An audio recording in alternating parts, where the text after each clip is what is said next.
Okay. Tiger Woods just got Zombie. arrested, just so you know. For what? DUI after a car crash. God. Yeah. Okay. I'm sure there's a meal somewhere you could get at some Chinese restaurant called the Drunken Tiger. That's good. That's good. It's terrible. Add that to the joke book. Yeah. All right. I am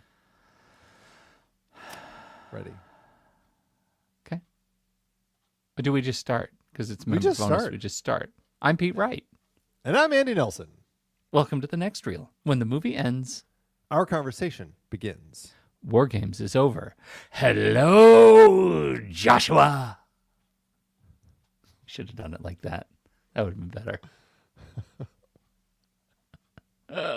Hi, Andy. We're talking about WarGames. I'm very excited about it. Yes, I am excited about this one too. This was a fun one to revisit because I hadn't seen it in a very long time. Very long time. And when you say that, let me just ask you this. Is it because there are entire sequences that that it was like new movie to you? Yes and no. Like as soon as they played, I'm like, oh yeah, I totally remember this. But there were also sequences in this that have never left my brain, that have been burned in my entire life. So. Me too. But the beginning of the movie, there's a lot of military stuff in the beginning that I did not. I mean, it was just like I haven't seen this movie. You mean the whole Michael Madsen, John Spencer opening? Yeah, that's the one. I haven't seen that. So I don't think I remembered it until he pointed the gun at him. Until Michael Madsen points his gun at John Spencer and is like, "Turn the key, sir." And I'm like, oh, okay, I do remember this. Man, dark stuff going on there. And that was, okay, so let's break down where we are. Hello, members. This is a member bonus episode. We're talking about WarGames. We're talking about WarGames because we're in the middle of our Thinking Machines series. We have talked about for the Forbin Project, Colossus, the Forbin Project. That's, giant computer in a mountain. Might sound familiar today. And the Cold War. And the Cold War, yeah, right? Yeah. Right. We talked about Demon Seed, which is a computer has a baby with a lady. And that's all. Yeah, that's pretty much that's all. Right. We know more, but we don't talk about it. Nudge, wink, wink. Nudge, wink, wink. Right. So we're talking about WarGames. This is here's the reason I'm excited to talk about WarGames, and it wasn't on the list.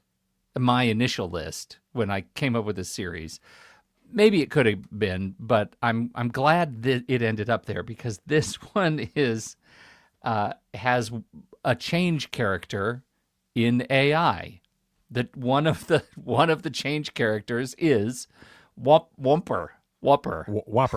Like the burger. It is a maniacal militaristic machine that actually learns a moral lesson. It teaches itself a moral lesson through training. And I have to admit, I kind of like that.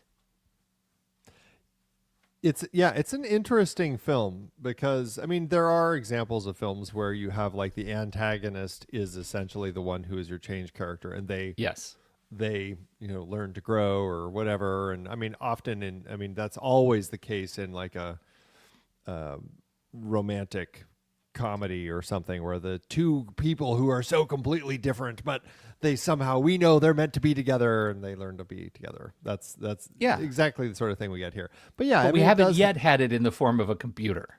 We haven't yet, not in, at least for sure in this series, which is interesting. So it's fun to see how it plays here.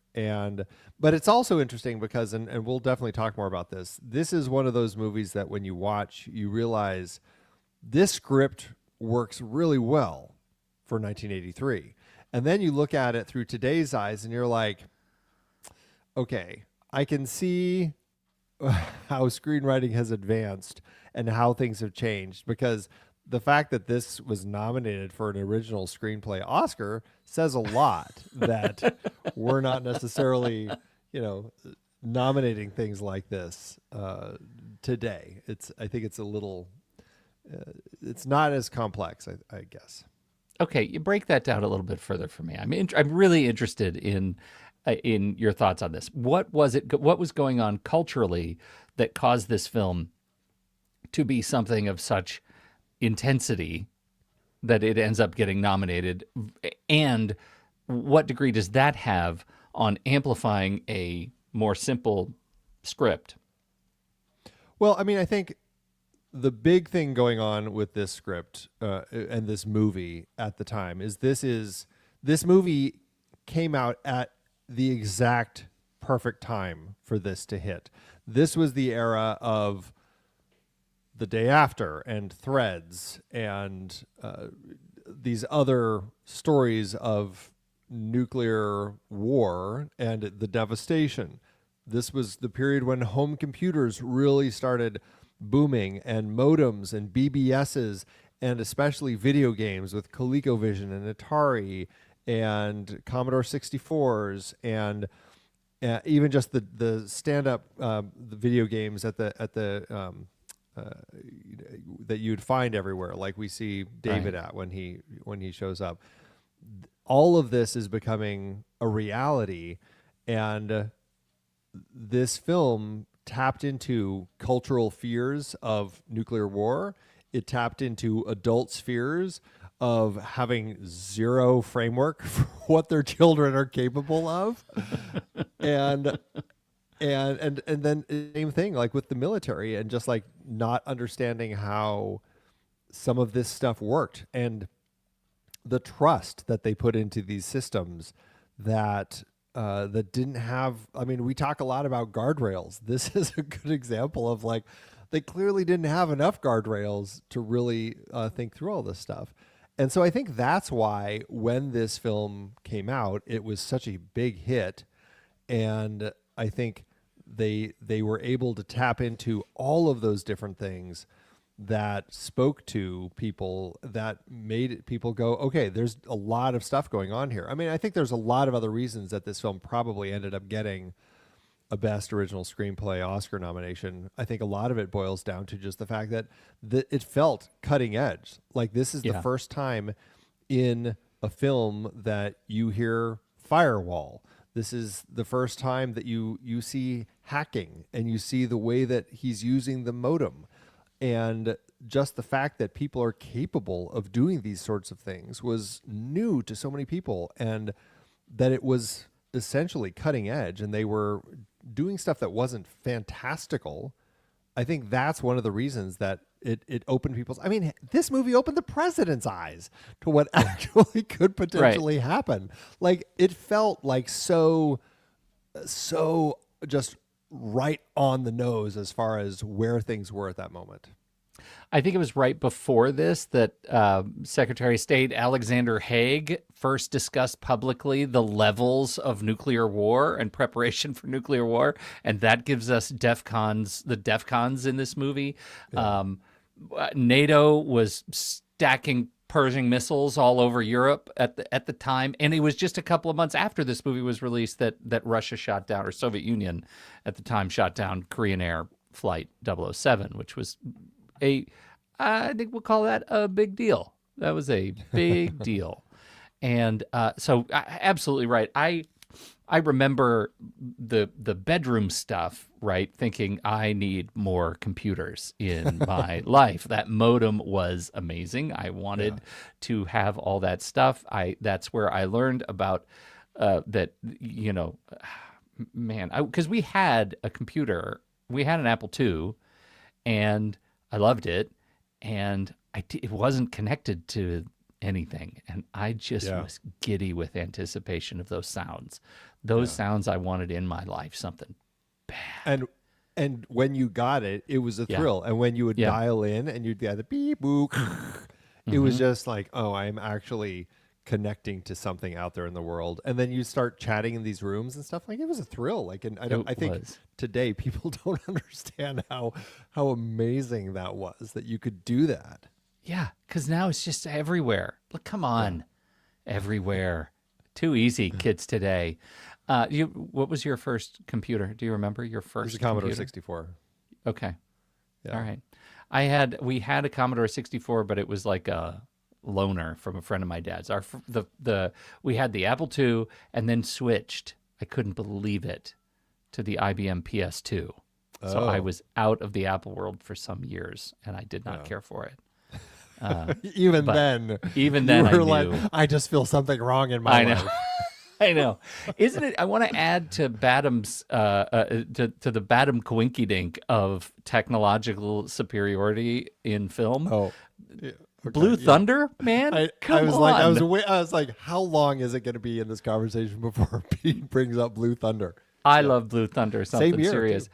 Yeah, and same year. Yeah, and that is incredible. Looking at the sort of prescience of the technology that is available to do things for and around war and anticipation of war and surveillance and man, for my money, he hit a homer of a year in 1984. Badham. 83. Yeah. 3, I mean. Yeah. Yeah, Crazy. no, it's interesting, and I mean Badham's an interesting director that I think he had kind of like this period in the 80s that I think was more into the tech, because a few years later he would do Short Circuit, which with Ally Sheedy, with Yeah. you know, I mean it had its share of fun tech, is certainly lighter in tone, but I think largely other than that his films don't go into as much of the tech side of things. So he definitely had this period that it just felt like he was tapping into something interesting at that moment, you know? You don't think Saturday Night Fever was was really the precursor to his technological awareness? It's the whole backstory that we haven't seen yet of those shoes. They were robotic dancing shoes. Fair. Okay. Okay. All right. So, where do you want to start?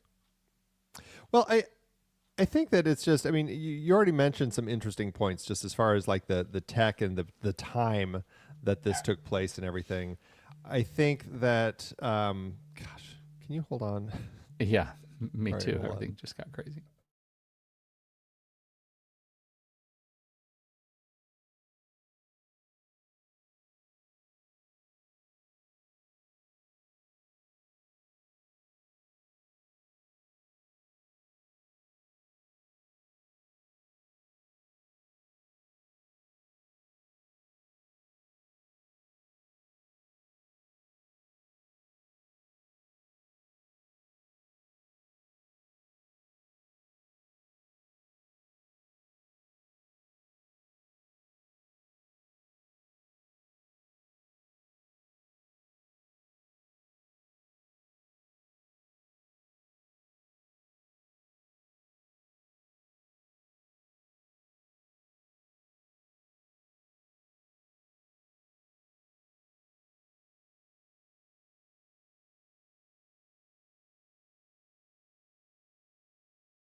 This is going to be a really fun live stream for people who tune in later. They're just gonna watch me just looking around, just doing typing stuff, and stuff. typing. I just might not repost the link in the member section. That would be nice, actually. All right, where were we? I feel like Okay, something is amiss. can we talk about NORAD? Just real quick. What were we talking about? We were talking about something else. I said, where do you want to start? And I think you should dump that because then your phone rang and then we stopped. Yeah, okay, all right. So yeah, now I'm just going to say, can I ask you about NORAD? What do you know about NORAD? Have you ever been? I've never been. Never got the chance to visit it, but I know it doesn't look like this on the front or inside. It does. Actually, parts of it do. And I will say, let me just remind you, I grew up at the foot of NORAD. And and my dad had opportunities to go up there all the time, and I did get a tour, and there really is a duck on a lake inside of NORAD. That's not in WarGames, but it is a very famous duck. Wow. The NORAD is vastly less impressive than they make it. But what they captured of the Cheyenne Mountain Complex, the exteriors and the big door, all of that is legit. But what they built to be the inside of NORAD and the war room is completely bespoke to the film. I really love that the stuff that they captured is the stuff that really looks and feels like the actual NORAD. They did a really good job of recreating. I think the exteriors were real. No, they recreated the tunnel because the tunnel is legit. The tunnel's at Griffith Park up in L.A. in the hills, and the tunnel is the same tunnel you can use to get to Toontown in Who Framed Roger Rabbit. Yes, it's also the same right. tunnel that he drives through in Back to the Future Part 2. Well, they nail it. The little loopy thing on the walls. So And so it has the big red arch. It says Cheyenne Mountain Complex on it. The fences looks exactly the same. It fooled me, but my memory of it is 35 years old. So what are you going to do? But the big doors, there are actually more big doors in the real one. They only show you the one big door, but there's actually two giant blast doors that you have to go through to get in. It's an extraordinary facility, and I think the movie does it justice, especially by making it just look cooler even in the movie than it is. And it's already pretty cool. Well, they had people on tours after this movie came out asking to see all the big computers and stuff, and they were like, well, we don't really have anything like that. And so that was the point where they're like, well, maybe we should at least change our monitors from black and white to color. Yeah. So it's like, it's just funny how things like this film can change how the government decides they want to, be portrayed. And I mean, it's a fascinating story just listening to them talk about how they created the video walls, because that was just not something that could be done at this time. And they actually had teams create all of these images. And my understanding is that they had to create it through a computer in black and white, and then they had to run it through filters, different processes, so that they could add the color to it. And it was like each frame took a minute to process, and there's like 50,000 some frames across all of these different things that you see in the movie. And then they had them all on 16 millimeter projectors on behind the set, projecting onto these to make it look real. And so everybody could watch live while all of this stuff was actually happening up there. And I just think that is fascinating to hear how that process worked, because they time it well. Like, there are moments where Barry Corbin is talking on the phone, looking at the missiles, and he looks away, he's talking, and then we see the missiles just blip in the disappear background off the screen, and then he turns and they're gone. Like, the timing for the work that they did was excellent. And I'm sure there were flubbed takes plenty of times, but man, they built it to work really, really well. I was just so impressed. And it's photographed so beautifully. The way they're able to use the screens like as light sources in that room. We get glows on faces. They dominate just every single composition in the war room, right? It's just so beautiful. That big board, like for most of the movie, is the grand antagonist, and it just makes humanity look so small, Yeah. so puny. Well, and it I plays so well, like at the end or toward the finale, Yeah. when Joshua is just running through all the different nuclear cycles and the lights. You just see it strobing on everybody's faces as it's going faster and faster and faster. And that the way that lighting hits just works so well to just really amplify the tension at the end. Yeah, yeah. Um, so the teenager, did you find yourself when you watched this movie as a kid, you were like, I'm gonna be that guy? I want to be that amazing computer geek. It is Right. Like there's part of it, right? Because there's part of it and that's one of the things that Broderick does, I think, so well in this movie, because he so doesn't belong anywhere near NORAD, and yet he's just sort of insinuated himself into the narrative, because he has kind of an improvisational grasp on the technology that's around him, and I think he plays it really well by way of making me feel like, just as my avatar for the movie, making me feel like I could do something crazy like this too. Yeah, and I think I think there's a lot to the idea of it being a young person that Yeah. plays well into this story, that makes you think. Well, one, it just taps into our desire to play whatever game we can, right? Like that's his whole motivation, is just like, I want to play this new game. I want to get into this system so I can see what this new game is that Protovision is coming out with, and accidentally gets into the completely wrong thing. But he's here just to play a game. And I Yeah. think that that speaks so well to the nature of youth, but also I think it just speaks to him being able to see past what the adults don't see, as far as how you can work with this thing. And you know, and so yeah, I mean there was this period in right around here where I think that he was just, between this and Lady Hawk a couple years later, like just Matthew Broderick was just like a core part of my life. Like these two movies Yeah. I watched a lot as a kid. When you look at 83 to 85, Real Genius, we've talked about, to 86, Ferris Bueller, and you have this, like, teenagers are capable of anything. And let's be honest, this movie was at a time where they could have just cast an adult and tried to get away with it, and that adult probably would have been Steve Guttenberg. And that would have been a different movie. I love that it's the teenager that we're giving more authority and agency to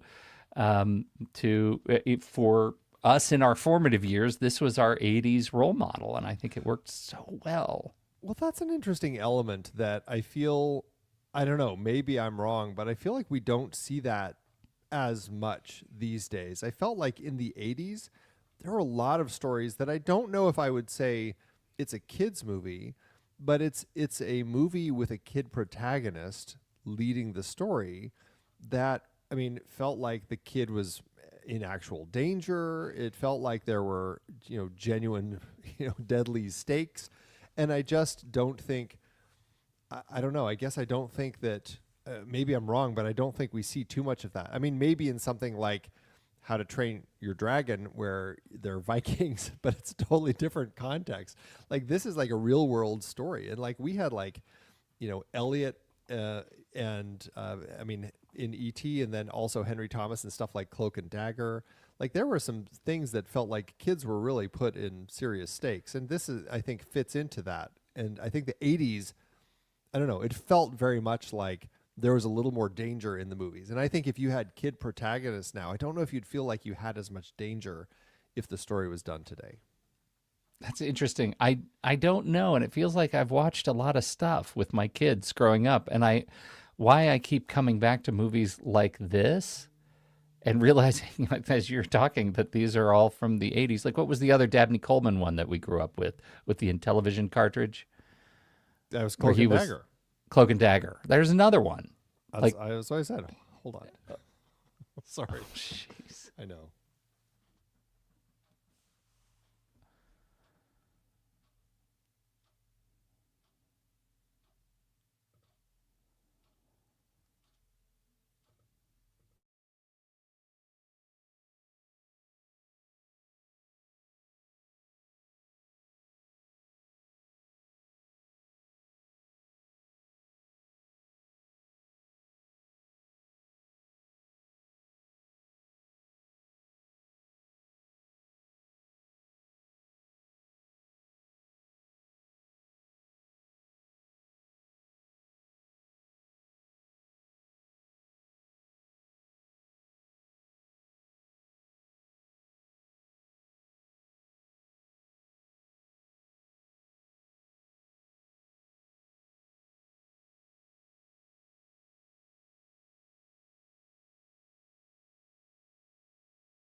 All right, I am going to call them back here in a moment. I realize you said Cloak and Dagger, but I did not remember that was the movie with Dabney Coleman in it until he said it backwards. Dagger and Cloak. Does that Dagger and Cloak and Dagger in television? That's Those are the that things I movie. remember. As just completely off track now, but that scared the crap out of me as a kid. Because do you remember that movie very well? Yeah, no, I don't. It had the sweet old couple. Yep. Who they're trying to get him, and the lady is the one who has the missing fingers. Like, do you remember yes, that? I do remember that. That's the stuff I remember. God. That movie was messed up. Yeah. We don't mess kids up like we did in the 80s. I know. Daryl. Remember Daryl? Another one? I mean, he was a that robot, was the all caps Daryl. Data analyzing robot youth life form. Yeah, I remember. Oh, Andy, really? Why is that not in our Thinking Machine series? I don't know. Maybe I do. So I think Matthew Broderick is great. He was 20-something, 21 when he did this movie. I think he looks like an affable younger teen than that. His first feature leading role. Like before this, he'd been, I think, in some TV show like Lou Grant, I think, and he'd been in as the kid in Max Dugan Returns. But so this is really where suddenly it's like Matthew Broderick becomes an actor and gives us Ferris Bueller from this and everything. So it's interesting to see how these things kind of are shaped. Well, it's interesting, especially because you can see sort of the seams of his progress in one scene that takes me out of the movie where we have a young guy. Do you know what scene I'm talking about? I don't. Oh, Andy. They're on the ferry, and he's very upset about Falcon and maybe dead, but not dead. And Ally Sheedy's not giving him enough understanding, and he's working to emote, and you can see there's a young man who is emoting and does not know yet what emotions are. And it takes me a little bit out of the movie. It makes me feel like a dad a little bit. And that's the only place, because we move on to Ferris Bueller and Lady Hawk, and it's a different guy. It's a guy you can actually watch him learn over the course of these few years. And I absolutely love it, because most of the time I am absolutely engaged in his performance until he gets on a ferry and starts to almost cry. That's so funny. Yeah. What about Ally Sheedy? How does she work for you? Great. I like that she's. I mean, I feel like. Oh, Pete froze. Totally frozen. Going great. Totally frozen. You're back. Hi. Hi. Man, I don't know, man. You said, I feel like I know what I get. She's super charming. I love watching her on screen. I think she's great with him. And she's got that sort of edge of goofiness and sweetness that I think makes for a perfect, when I was a teenager, I'm sure I thought, I bet she could be my girlfriend. Right? Like, oh yeah, she was just awesome. And so no, I never sort of fell out of the film with Ally Sheedy. She didn't have as much sort of dramatic responsibility as Broderick. What do you think their relationship was before the grade change scene? Were they already just kind of loose friends? Yeah, I go with loose friends. Like when she says, you want to ride at the beginning. And I love that they make her kind of the agent of the relationship. Like, that was really, really cool that she's the one who picks him up for the ride. She's the one who, pushes him. She's the one who's always coming over to his house and barging into his room when he doesn't have a shirt on. Like, all of those elements, she is in charge. And I find that delightful in this movie. Well, it's interesting because she's also the one who's definitely more ready for a relationship, I guess, which is funny because he's kind of, he's, the other person also failing science with her in school. But so I guess they have that in common. But otherwise, it's like, he's kind of this computer geek, and it's interesting. And we should say, I mean, he's kind of the cooler computer geek. Like, he's playing the video games. He's cracking jokes that makes the whole class laugh. But he certainly isn't Maury Chaykin, or what's the other guy at the beginning? Maury Chaykin and Eddie Deason, right? Mm-hmm. Those two guys are more what you would specifically think of as like, oh yeah, those are the guys who are the computer geeks that are going to struggle finding somebody to date. Whereas she's the one who pins him between her legs when he's passing by.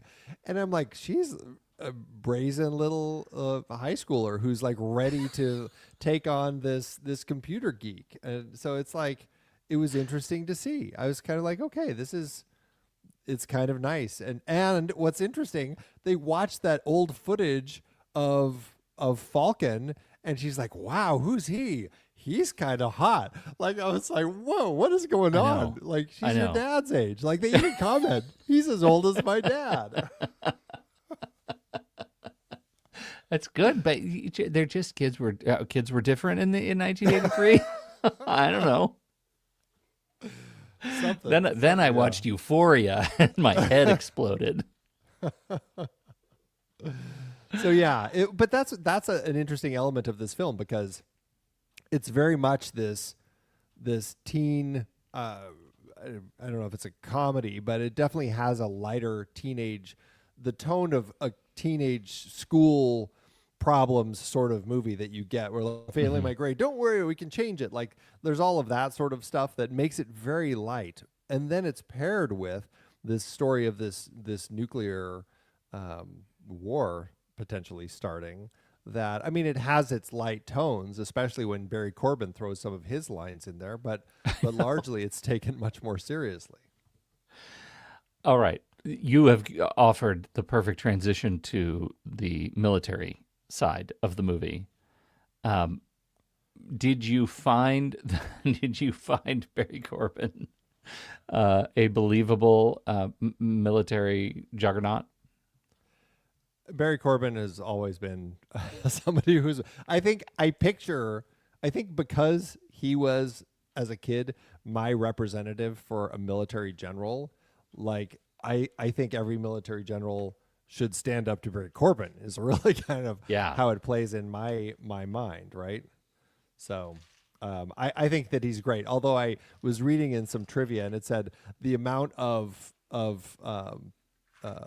what do they call all the gack on a military person's uniform? They call it the I just call it flare. Okay, flare.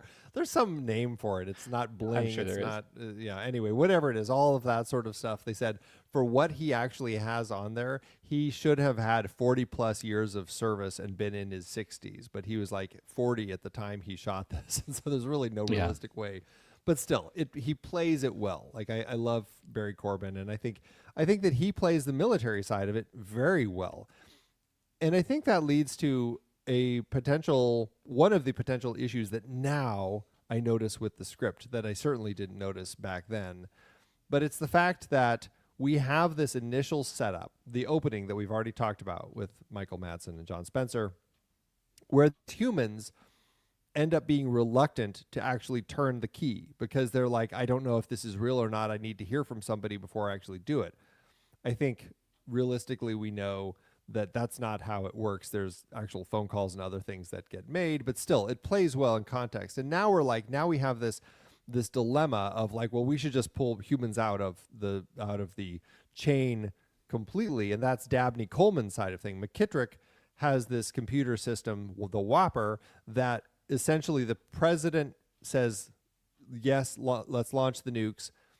And it goes to the Whopper, and the Whopper does all of the stuff. You don't have to rely on humans who might or might not actually turn keys. So we're introducing this theme of human versus computer in these sorts of situations. What's the right way to do it? And then it never deals with it. That was, I think, the weirdest thing for me as I rewatched this movie. I'm like, wait a minute, McKittrick, like nobody talks to McKittrick at the end. Like it's a celebratory typical 80s end. Like it Yep. is a hard end where essentially by today's standards, we're cutting an entire last sequence out of the story where we Yeah. actually have resolution with everything. This ends with, yay, we won. And everybody's And there's happy. like a crane There's- shot up over War Room. They ruffle, McKittrick rustles David's hair. David rustles McKittrick's hair right back. And then it's over. And I'm like, wow, okay. But what about the resolution? Like, are we going to keep working? Like, is Joshua fixed now? Or is Joshua still a problem? And so Yeah, Joshua's. Yeah, well, the problem is Joshua turns into a peacenik in that moment. Joshua becomes a new kind of antagonist, the kind of antagonist that has the keys to all of the bombs and will refuse to use them in the future. WarGames 2 is really General Jack Behringer against Whopper because he just wants to bomb somebody and Whopper refuses to play. Yeah, right. Yeah, so that's an interesting element with this story where I'm like, I don't like they set up really interesting ideas, and I think we were all just so excited by the movie and the story that it told in 1983 that I just think that's one of those things you don't even realize that they never actually close up. Yeah. Boy, they really don't. It just becomes a celebration. We don't get them unplugging Whopper. They do hang a flag on that though and say we can't unplug Whopper in the middle of this thing because it'll think NORAD has been destroyed and it'll drop the bombs anyway. So they're aware of these issues clearly. The characters are aware in narrative space that this should be resolved and the movie does not let them. Yeah, exactly. So yeah, it's very interesting. And the other element that we have is we never really get a resolution with David, right? Like, how does his story end? All we know is that, I mean, I guess he helped figure out, kind of, with Falcon how to communicate with David to kind of tap into the fact that David wants to play a game. Let's play tic-tac-toe, and so we can teach it something.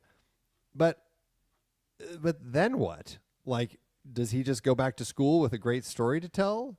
Does McKittrick recruit him? I mean, I go that route knowing that our two screenwriters would be the ones who would later write Sneakers. Like that fits very much for their story thread. But in the case of this story, it's like, you know what? Everybody's happy. There's no nuclear war. We're good. And that's kind of where we end it. We don't get any resolution with the characters. It's very funny.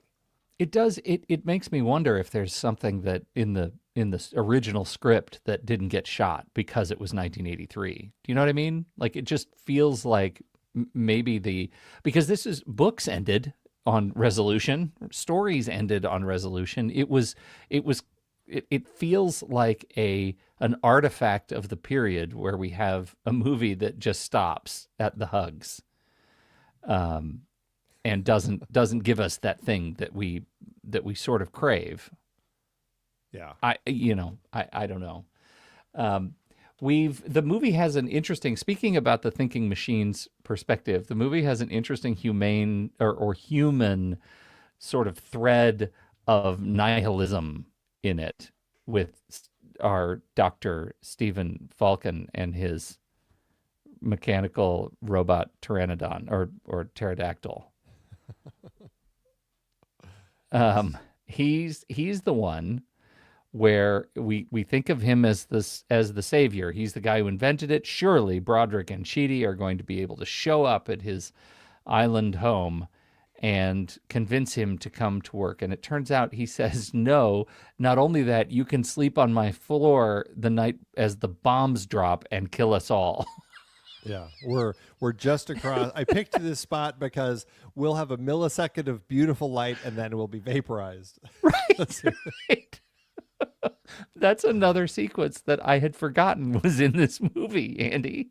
Yeah, it's very funny. Yeah, it's such an interesting moment. And it also speaks to like the way that they wrote Dr. Falcon, because I think it's interesting. I enjoy that story, the backstory, everything with the sun and stuff, but it's also one of those things that you forget about how easy it was in screenwriting terms back in the 80s to make a character change, because he's got this whole thing. He's got this pitch as to, things this is how things go. It's meant to go this way, where the dinosaurs didn't last. Something had to change, and it did, and now evolution happened. Same thing with us. We need to get wiped out, and then there will be a new thing that will take our place. And that's just how things need to be. And that's kind of like his dark place that he's gone after his wife and son that were killed in an accident. And we know all of this, and that's why the computer's name is Joshua, because that was named after his son. And then he has that moment with them. He says, "You can sleep on my floor," as we watch the bombs fall. Otherwise, I'm going to bed. And he goes upstairs, and they say, "Screw this, let's go." And they leave. And he's got one moment in a shot where he just kind of turns from the stairs and looks at them.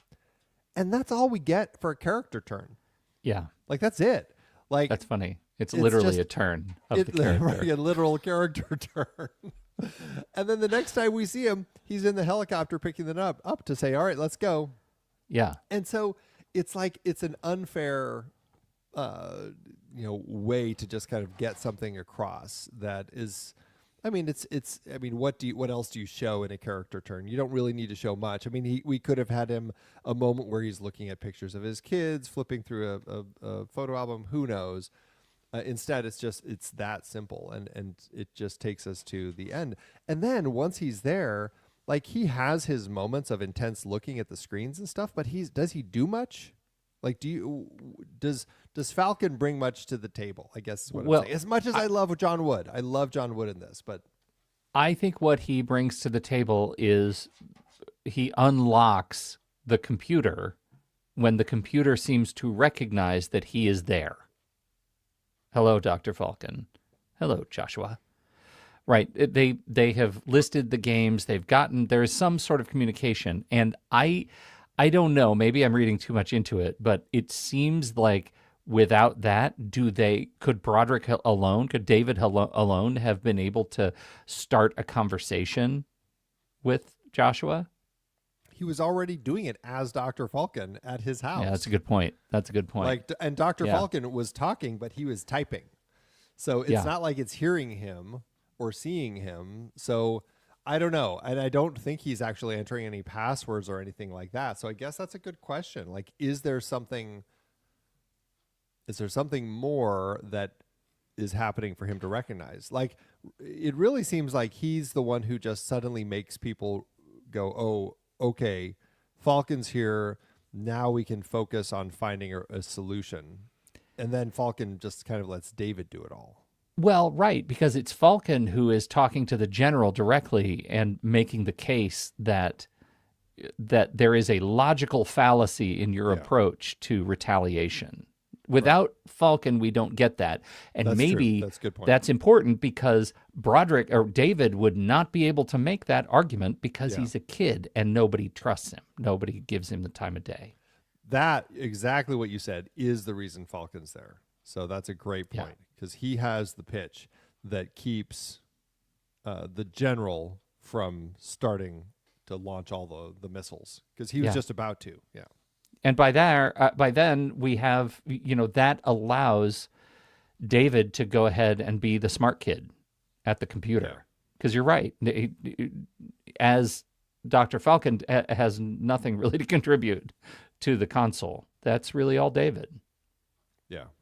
But you've really made me perseverate on this, on the way they handle his character. Like, they set him up over the course of most of the movie as this hollowed out guy, hollowed out by grief and his own intellect, and, well, that he's dead, first of all. And when they find out he's alive, like, you realize over the course of just a few beats that he's sort of thought his way into complete despair.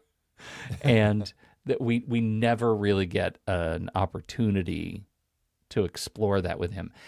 That's when HBO would come along and try to make this a 8-part series, and he'd get 2 whole episodes to be sad. That's what we need. Anyway, give us more, and certainly work for a resolution that we don't really get. So we also never really get. I mean, they mentioned the fact that they've reached out to his parents, but we don't get any sort of resolution with David and his parents at all. or even her parents, as far as like being worried that she just left. I mean, at least just at left. least the military called him and say, "Hey, we have your boy. Yeah. Don't worry, he's okay." Like, I can't imagine that their side of things. Maybe in the 80s it plays better, where the FBI calls you up and says, "Hey, we have your kid. Don't worry, he's okay. We'll get him back to you when we're done with him." And they're like, "Oh, okay." That's Well, it's that's the what you're FBI. right. She's It's just but the thing is, she bought her own ticket, right? She Yeah.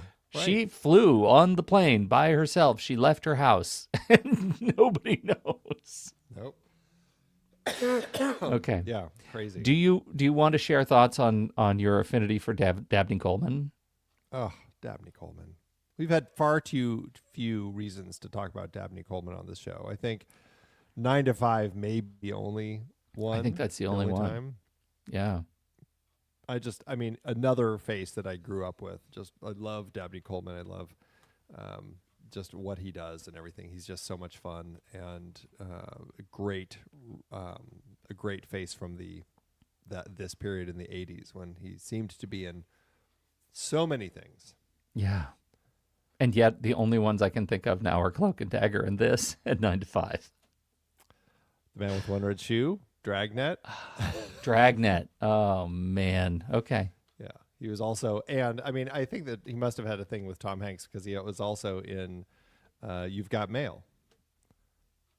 What was he? He was in like, Got he was Mail? Tom Hanks' dad, or like the owner of the company or whatever. Yeah. Yeah. Okay. Mr. Fox lived on Yeah. a boat. Yeah. Nice. So, yeah. And he was wasn't he the boss in Mr. Mom? Or is that someone else? Man, I don't remember. Might be someone else now that I'm saying that. All right. Well, we don't need to fully litigate that. All we do need to acknowledge is the fact that, oh my gosh, he is great. And I think for me it was the Cloak and Dagger experience, where I thought, I think my dad could also be a spy. And that would Right? be dope. Oh, totally. On Golden Pond, there's the one that's an obvious one. Modern Problems, Tootsie, another big one. He was not the boss in Mr. Mom. So anyway, lots of things in this period of time. So Wow. yeah. Okay. Well, it's such a fun film, and I have a great time with what they're doing here. Is it always like when you think about it, does it always work? No, but you know what? I still have so much fun with it. Oh, I want to say the one scene the one thing that has absolutely been burned into my head, and I guarantee it's not one that you would probably think of. Okay. Go ahead. It is when she's trying to convince David that they need to swim off the island because they missed the ferry to swim back to the mainland. One, that should put the fear of God in you, because the idea of swimming across open water to get from an island to the shore, no matter how close it is, that just seems like a bad idea. Yeah. 2 or 3 miles. Come on, Sheedy, keep your shoes on. Oh my God. But the fact that he admits that he's never learned how to swim. Yeah. And there was something about that as a kid, like that's the thing I have never forgotten, that like the idea that he's like, I always thought there'd be time. And I mean, granted, this is all happening because they're on the cusp of potential nuclear war, and that's just something he thought he'd have time to do one day. But it's an interesting moment, because it really speaks to just how so often we live, and there's things that we're like, God, I thought I'd have time to do that in my life, and I still have things where I'm like, that's another of those swimming moments I just thought I'd have time to do, and I just have never gotten around to it. You know how to swim though, right? But I do know how to swim. Yes. Okay, at least you can check that off. Yes, that's true. That's one of those things. Write a list of things you already know how to do. Swim. But could I swim from an island to a shore? No, I'm not a little even less close. confident. No. A little less confident. No. I don't care for those waters either. Choppy. No, thanks. Well, and Choppy. have you been to this place in Washington, this island? Have you been on the ferry? Well, this one specifically, I've been on. There are 10,000 sound islands in Puget Sound. There are so many. So have I been on this one? Probably not. But I have been on the islands. I've been on the ferries. and I don't care for it. I know they say it's what is the island? Goose Island, Yeah, which is not a real island off the coast of Oregon, because it's off the coast of Oregon. And I was like, oh, I wonder if Pete's been to that one. And then I learn, oh, it's not off the coast. There is no island, Goose Island, off the coast of Oregon. It's actually that's a made up filmed. It's a made up thing. It was actually an island off the coast of Washington that they used. But was it off the coast or was it in the Puget Sound where they filmed it? Well, it is. I'm going to tell you. It would be in the Sound. It is Anderson Island in the southern part of Puget Sound. Yeah. And the ferry is the Anderson Island Ferry in Steilacoom, Washington. Steilacoom. I don't know if I'm That's saying so that right. cute. Steilacoom, yeah. Stelcoom. Stelcoom. Oh, it looks like Steilacoom. Stelcoom? Stella. Steelcoom? Steilacoom. I don't know. You tell me. I don't know. I've always heard tell it as me, Stellacoom. local. I've always heard it as Stellacoom. It is, but I mean, look at that. There's so many. I think it's fair to little say that places you up all there. pronounce ththings funny up there. Like, what's I the don't name care- of the I don't river care that for that cuts through judgment. Portland? The Willamette? Willamette. That's right. Yeah. Nothing is pronounced the way you'd think. Well, and where do we go to get the cheese? Oh, you know about the cheese because you love Tillamook? cheese. Tillamook. Tillamook? Yeah. Yeah. Good job. I get No. Tillamook at my store. It's everywhere. I know because it's world famous. Popular. Yeah. Oregon cheese. Yeah. All right. Enough about that. What about the score? Do you like the score? Yes. Why? It's awesome. It fits the movie. It fits the movie, and it also fits hacker culture. I think it's a movie that just sort of lands the vibe of what this should be. I got to say, of all of this and the score, which I definitely enjoyed, it was that harmonica, the theme with the harmonica. I just called it the Falcon theme because it kicks on when they get to Falcon Island. I was like humming along with that. I'm like, God, how did that theme get so firmly burned into my head? Like that I was humming along. Like, this crazy how effective that was to kind of capture that kind of the tone as they're out there on the island. Did you see the stuff about David Lightman? In what capacity? Well, he was David Lightman, the character? No, not David Lightman, the character. The guy that it was based on. Oh, the other David. What was his name? Yeah. I know it was based on another David. What was his name? David Scott Lewis. David Scott Lewis. David Scott Lewis, who was he was from UCLA Computer Club, and befriended the writers as they were getting going on this movie, and became kind of the technical advisor on the production around all the hacking stuff. And I love that there was a guy even at this stage in filmmaking who was capable of being an advisor, a technical advisor on hacking in 1983 when we were still learning how to hack. I think he's such an interesting sort of role model for these characters, and we end up with a character template in David Lightman that becomes kind of the central role model for hackers since, right? Like, well, you already mentioned Sneakers, but Hackers, the movie, and The Matrix, and Mr. Robot, and all of these movies sort of model around this starting point, this seed in these movies, right? In this one, it's a seminal performance. Well, in the Hackers, their annual convention, they've named it DEF CON. DEF CON, yeah. After this movie. Jeff Moss. Yeah. I like that, speaking about David Scott Lewis, he is one of those people who's not allowed to discuss whether or not he actually hacked into a military computer. Why do they make those agreements? I know, it's so funny. Speaking of like the real world, though, President Reagan watched this film, discussed the plot with members of Congress, his advisors, Joint Chiefs of Staff, and ordered a full national security review based on what could happen here. Talked to them about, like, is this possible? The Joint Chiefs of Staff came back and said, yes, actually, it is technically possible. And so they put into work right away a presidential directive on computer security. And that is the thing that essentially made hacking illegal. Before that, it was, it wasn't considered illegal. They didn't even, like, when they sold home computers, they didn't even install them with passwords, like even just a generic password. They just assumed no one's gonna, like, who's gonna do anything with this other than the actual user.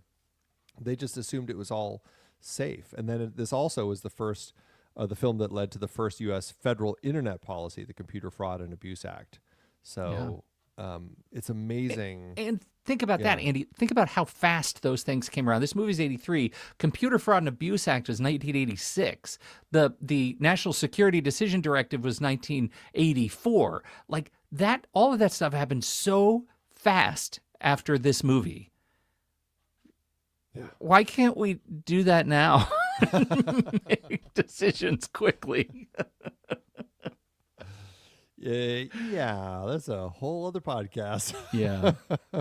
Well, and some made the connection that though I think it's probably not causal directly, but the Strategic Defense Initiative, that this got Reagan all excited about SDI, the Star Wars program, and that there was a direct connection. Maybe it's because Reagan was Reagan, right? Like Reagan was of Hollywood. Of course, he was watching all these movies. Yeah, right. Exactly. Oh man. Okay.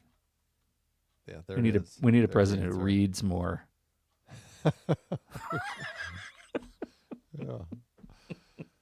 Oh man. Okay.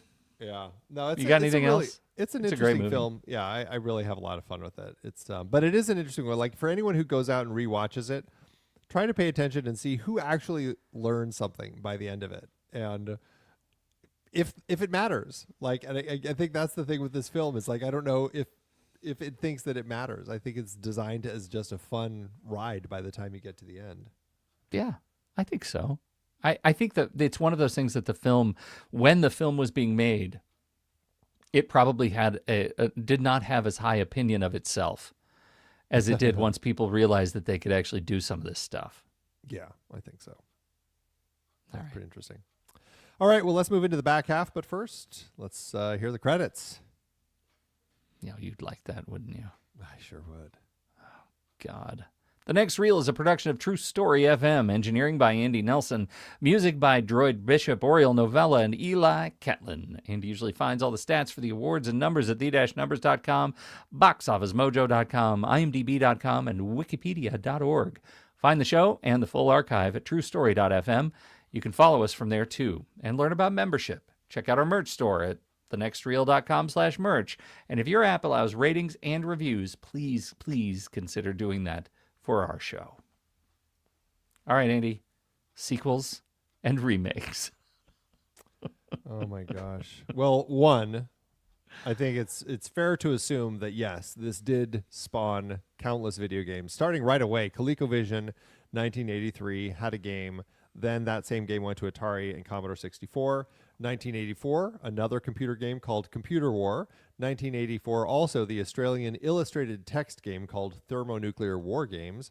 1998, WarGames DEFCON 1 game was released. 2006, by this point, they said, let's do a follow-up to this movie. We got a direct-to-DVD sequel called WarGames The Dead Code. Did you ever watch that one, Pete? Never even heard of it. That's where I stand. Never heard of it. I was like, wow, I had no idea they made a sequel. And instead of the Whopper, it was Ripley, which I think is funny. Ripley was the computer villain in that one. So anyway, straight to video. And it was one of those things that I think you can, I don't know. I don't even know if you can buy it unless you buy like a copy of the original movie. So here's an interesting thing. There's a character in that movie named Dennis Nichols, played by the actor Nicholas Wright. Hey. Okay, that's too much. Talk to your son about that, yeah. Yeah. Anyway, after the same year, Introversion released a game called DEF CON in 2012. There was an iOS game called WarGames Whopper. And then last but not least, the 2018 interactive reboot that was made as an audience-driven story experience. I didn't even know that they did an audience, like an interactive version of this that they made. Very interesting. Yeah, that's crazy. That's it. That's all of them. Yeah, believe it or not. I was ready for a little bit of a list, just a bit. How to do it award season. Surprisingly well, considering the type of movie, but again, it just hit the cultural zeitgeist, and it was exactly what people wanted. 4 wins, 14 other nominations. At the Oscars, it was nominated for Best Original Screenplay, as we talked about, but lost to Tender Mercies. Best Cinematography, lost to Fanny and Alexander, and Best Sound, lost to The Right Stuff. Then over at the Saturn Awards, Matthew Broderick was nominated for Best Actor, but big movie that came out this year also, Return of the Jedi. He lost to Mark Hamill. Ally Sheedy was nominated for Best Actress, but lost to Louise Fletcher in Brainstorm. John Badham did win Best Director. The film lost Best Sci-Fi Film to Return of the Jedi. Best Supporting Actor, John Wood was nominated, but lost to John Lithgow in Twilight Zone, the movie. And Best Writing lost to Something Wicked, This Way Comes. Over at the BAFTAs, it was nominated for Best Production Design and Art Direction, but lost to La Traviata. It won Best Sound, and again, lost Best Special Visual Effects to Return of the Jedi. And last but not least, we talked about the Young Artist Awards in one of our other movies. This film was nominated for Best Family Feature Motion Picture, but lost to Return of the Jedi. And Ally Sheedy was nominated for Best Young Motion Picture Actress in a Feature Film, but lost to Roxana Zoll in Table for Five. Wow. Does that ring a bell? Not at all. Once again. What is Table for Five? Yeah. So it's always Nothing. a mystery. All right. How to do at the box office. For Badham's second techno thriller of the year, he had a budget of $12 million or $38.2 million in today's dollars. The movie debuted at Cannes May 7th, 1983, before opening wide June 3rd, 1983, opposite Psycho 2 and The Man with Two Brains, something else we've talked about on this show before. Nothing, though, could knock Return of the Jedi out of the number 1 spot, and Psycho 2 drew more of a crowd, so this opened in 3rd. And yeah, Badham's Blue Thunder was in 6th. So, Badham had a pretty good time in June 1983. WarGames stayed in the top 10 for 9 weeks and would dip back into it 2 more times. In fact, its whole theatrical run, it never dropped below 12th place at the box office. That is some serious popularity there. In the end, the movie earned $79.6 million domestically and $45 million internationally for a total gross of $396.1 million in today's dollars. That landed the film in 5th place for top grosses of the year behind Return of the Jedi, Terms of Endearment, Flashdance, and Trading Places, and gives it an adjusted profit per finished minute of $3.1 million, earning back more than 10 times its budget. All told, this was a huge win for everybody involved. Outstanding. Man, it just makes me really jazzed to watch WarGames The Dead Code. I'm sure they followed up with some really incisive storytelling. I can't wait to read your review. Yeah, outstanding. Well, I really enjoyed it. I'm so relieved. Andy, this is one of those where one of these older movies that were sort of foundational in our youth comes around and you think, maybe I shouldn't watch it again. Maybe I should just think about it real hard. And you know what? It lives up to my memory. I'm really excited to have seen it. Again, it's a great experience, and I just love the adventure of it all. Yeah. No, I completely agree. I had a total fun ride with it. It plays really well. The finale is just so fantastic. I love the way all of that is once they get it into tic-tac-toe mode. It's so great. Yeah, there are problems when you look at it through today's screenwriting eyes as far as characters learning lessons and the thematic non-development that we have. But you know what?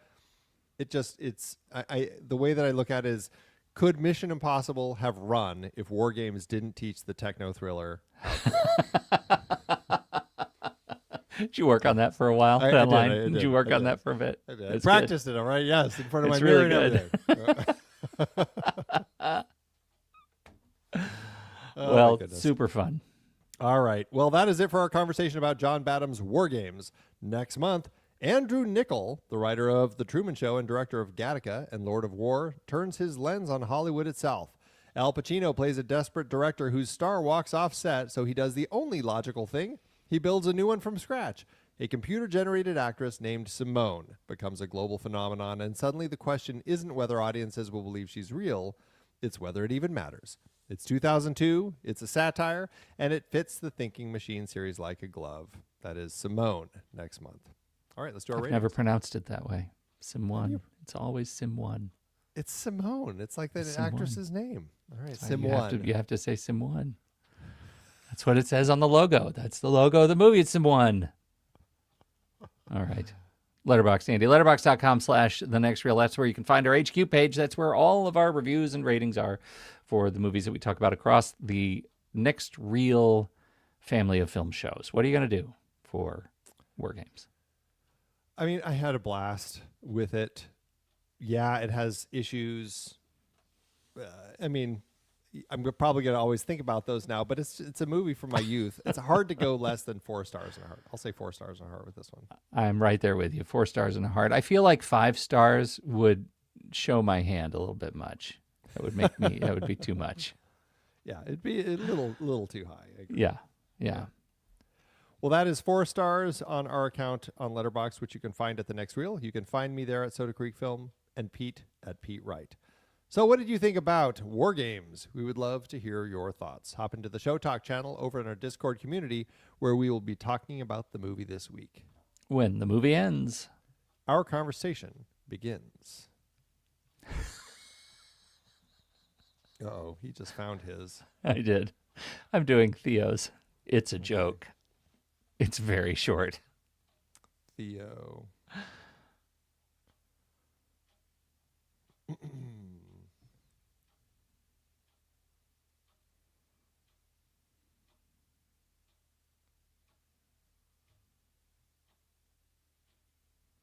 It is funny that both Ferris and David know the same tricks to change their grades in the computer system. Yeah, right. I wonder if that was a direct nod to WarGames. Yeah, it seems like it must have been. Yeah.